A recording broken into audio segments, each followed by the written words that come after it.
Sometimes being right just isn't enough. Well, that was the case for local hopeful Joseph Della Merced at the Scripps National Spelling Bee. 9 on Your Side anchor Tanya O'Rourke is live in Washington, D.C. with how could this happen, Tanya?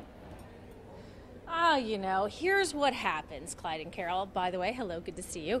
They take online tests, and after they found out they were semifinalists last night, what did they do? Go study? No. They had to go take an online test, and this online test is extremely difficult. They not only have to know how to spell the words they're given on that test, they have to know the vocabulary, so the meanings of those words. And we talked to several of these students, and they said it was really hard. In fact, a previous winner who's now a judge said this was an extremely hard test. One kid did score a perfect. Joseph did well, but not well enough. And if that was the case for lots of kids who were on that stage today, of the 46, I think something like 20 of them did not actually get to move on, even though they spelled both of their words right. The words Joseph spelled correctly today, parapraxis, I can't even say it right, and solicitum.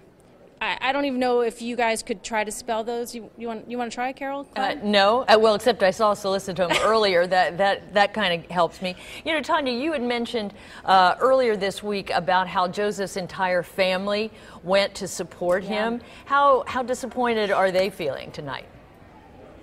Well, remember, Tino Della Merced and Anna Della Merced both came to the National Bee and competed in their respective years.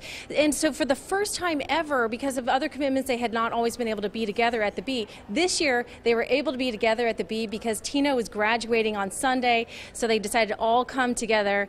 And even some of their family from the Philippines were in. And I talked to his mom about this. She really carries a lot of this burden about the spelling bee, the practicing, the testing, they study for hours and hours a week. And she looked at me after it was all over and she said, I feel like a weight is off my shoulders. And I know that might be a weird response. She was sad for Joseph, obviously, but I think there's a little relief there too. And we talked to Joseph and he was so great. I asked him, what's next for Joseph Della Merced? And he goes, well, I'm hungry right now, number one. Number two, I'm going to go to high school and I don't have spelling anymore, so I'm going to find a new passion and I'm going to go for that passion. And you know what? He will. We'll be reading about Joseph Della Merced.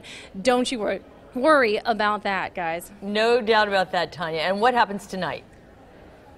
Okay, so here's what happens, Carol. At 8 o'clock, we are going to be watching some of the most amazing kids competing to be the next Scripps National Spelling Bee. There are a few kids I want you to watch out for if you're going to watch tonight. Mary Horton, her brother Jonathan came in 6th place one time. Ashwin Viramani, he's from Cleveland, I believe Cleveland, yes, and his sister Anamika.